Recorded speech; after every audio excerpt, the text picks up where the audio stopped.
Donc c'est 30 km, 700 mètres de dénivelé. Je vais suivre les premiers et si j'explose en l'air, bah c'est pas grave. On est parti chercher le dossard. Là déjà ils se sont trompés, ça commence bien.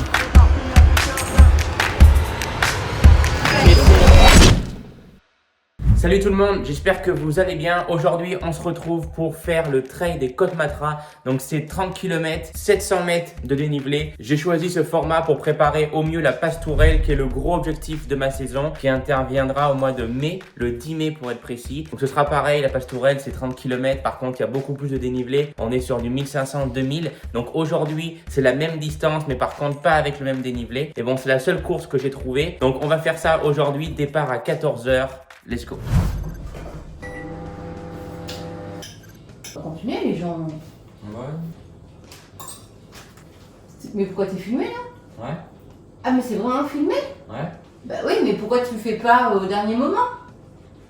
Dès que t'es prêt à manger, tu coupes. Ça t'évite d'avoir 10 minutes de caca. Non, du coup c'est des moments sympas qu'on va Ah oui. Quel est le menu?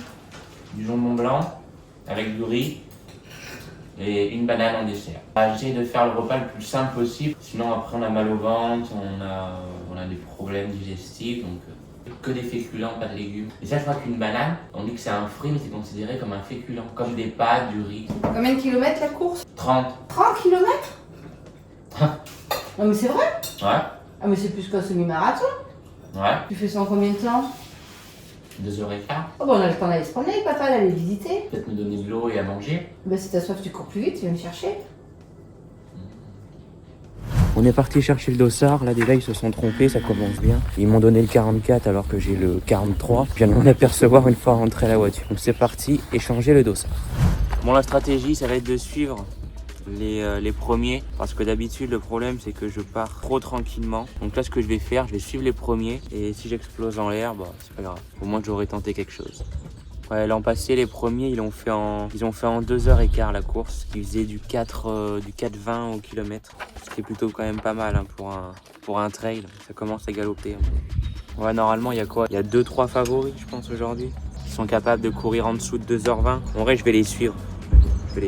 Si j'explose au bout de 20 bornes, bah c'est pas grave. Moi, j'aurais testé mes capacités. Parce que le problème, c'est qu'à chaque fois, je fais une course, je passe la ligne d'arrivée, je me dis, oh, t'aurais pu aller courir plus vite. Là, au moins, je vais me courir à bloc, au moins pas de regret. Donc pour une fois je vais faire la course et je vais pas faire ma course. On va voir si ça paye. En tout cas je mets beaucoup d'épingles pour être un maximum aérodynamique, ça c'est important.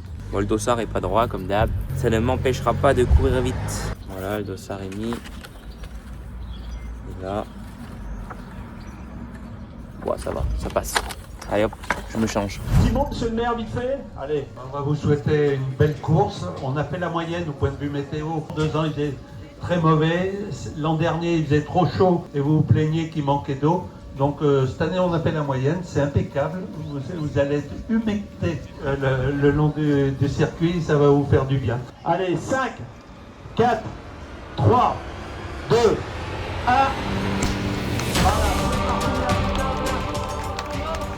Allez, on applaudit très très fort. Ok les gars, donc j'ai suivi ma stratégie. Ma stratégie, elle était claire, c'était de ne laisser passer personne devant. C'est-à-dire dès qu'il y avait une personne qui attaquait en descente, attaquait en montée, attaquait sur le plat, mon but était de le suivre afin de rester le plus longtemps possible dans le premier groupe. Est-ce que c'est une stratégie intelligente? Forcément non, parce que d'après les grands trailers, eh bien il faut faire plutôt sa course plutôt que la course. Cette fois-ci, j'ai mis la science de côté, donc je n'ai même pas regardé ma montre et j'ai tout simplement suivi à chaque fois les premiers. Donc qu'est-ce qu'on en tire comme bilan? Eh bien que j'ai explosé complet, mais alors complet au bout de la 42e minute. On le voit ici avec ma fréquence cardiaque. Donc déjà pour vous donner une idée de notre moyenne en courant sur les 42 premières minutes, juste avant que j'explose complètement en l'air, eh bien regardez ça, je fais la moyenne, hop, donc là 10 km, allure moyenne 4,13. Pour moi, je trouve ça énorme. Dites-moi en commentaire qu'est-ce que vous en pensez. Moi, je trouve que courir à 4,13 en trail, c'est absolument énorme. Comme vous le voyez ici à la carte, hein, c'était des petites routes, des petits sentiers, il y avait de la boue, etc. Donc courir à 4,13 sur ce genre de terrain, ça galopait. Pente moyenne 2% et dénivelé sur les premiers 10 km 300 mètres. Donc ça montait quand même un petit peu. Donc là, vous le voyez ici,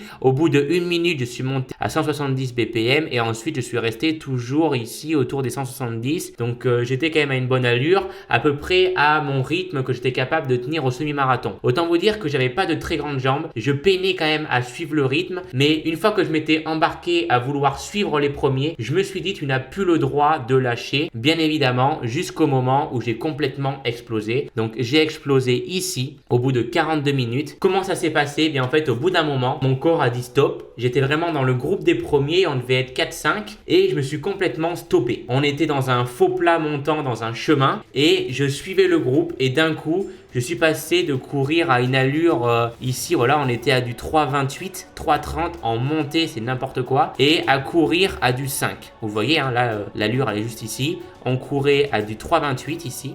Et hop, d'un seul coup, j'ai couru à 5. Et je me suis mis à courir en mode footing parce qu'en fait, j'en pouvais plus. J'étais sec, je sentais que j'avais besoin de reprendre ma respiration. Tout simplement, je courais trop vite par rapport à mon rythme que je suis capable de tenir. Là, je pense que si la course avait duré 10 km, ça aurait été. Mais je sentais que mon corps, il avait envie de souffler. En fait, je pouvais plus suivre le rythme, j'en pouvais plus. Donc, j'ai drastiquement ralenti mon allure, on le voit ici avec la fréquence cardiaque, et gros problème puisque au bout donc de un quart d'heure, une fois que je me suis fait lâcher du groupe de tête, bien évidemment déjà commencé à me faire rattraper par pas mal de coureurs, et bien j'ai senti une douleur sur ma hanche, au niveau de l'aine, après au niveau du nerf sciatique, donc qui part du haut de la hanche jusqu'à la cheville, et ça m'a vraiment tiré de plus en plus fort jusqu'à des moments, vous le voyez ici, à plusieurs moments de la course, je me suis mis à marcher. J'avais trop mal. Donc d'un coup, en fait, cette douleur est apparue. Donc comme je l'ai dit, dans un premier temps, j'ai arrêté de suivre le premier groupe parce que d'un point de vue cardiaque, j'en pouvais plus. J'avais besoin de souffler. Et dans un second temps,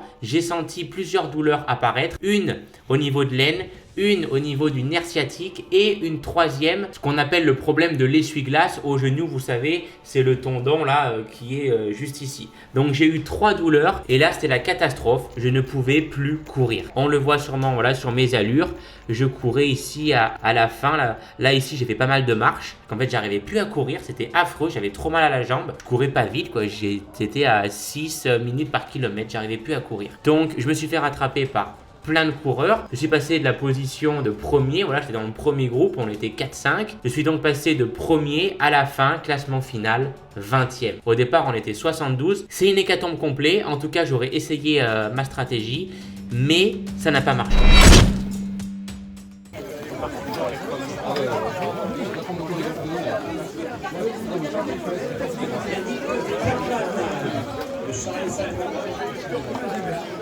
Bon, la stratégie n'a pas marché. La stratégie de suivre les premiers a marché les 11 premiers kilomètres et après j'ai pété en l'air.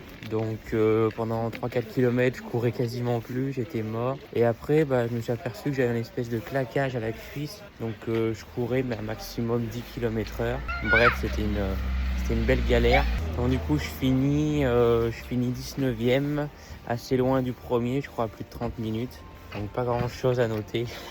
Pas facile le trail running, mais on va aller manger une pizza, ça sera bien plus efficace. Là on cherche une épicerie vietnamienne, on est à Noyant dans l'Allier, mais c'est un village vietnamien.